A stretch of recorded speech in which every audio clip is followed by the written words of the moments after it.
We now have a lot more optimism for treating hepatocellular carcinoma, where there were no drugs when I started my career. Now we've got 2 frontline therapies, we've got 5 second-line therapies, but clearly most individuals eventually progress and the disease is eventually lethal. So a critical area of unmet need is what to do for that patient who's progressed through multiple lines of therapy. Even importantly, what to do with the first line. Can we do better than the response rates and the progression-free survival that we have right now? So a very exciting area of research in hepatocellular carcinoma is combining the therapies we have. So we know that immunotherapy has a benefit in second line. We know that TKIs have benefit in first and second line, and indeed in patients who are even third line.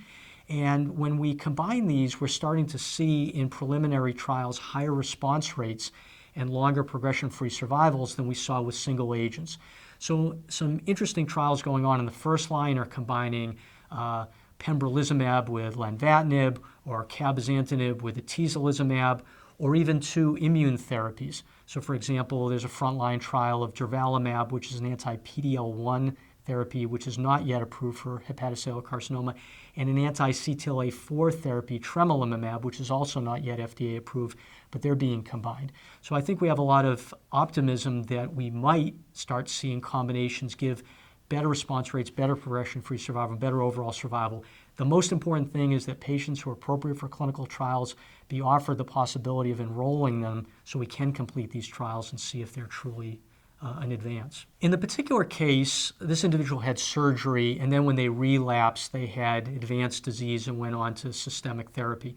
But many individuals we see have localized disease where they aren't surgical candidates, but would be a candidate to have either an ablation or chemoembolization, bland embolization, Y90 radioembolization, and there are some other technologies that are in development for treating localized disease.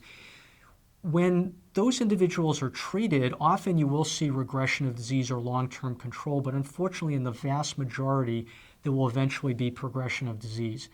So an important question in research of hepatocellular carcinoma is, can we give adjuvant therapy to slow that recurrence time or reduce the risk of recurrence?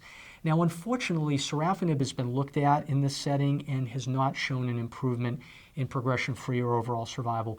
We don't actually know with lenvatinib, but the area that's very exciting is trying to use immune therapies as a mechanism for reducing the risk of recurrence or slowing the time to recurrence. Now, again, this is not standard yet, but there are some key trials that are just starting, combining the current therapies we have for more advanced disease with local regional therapy.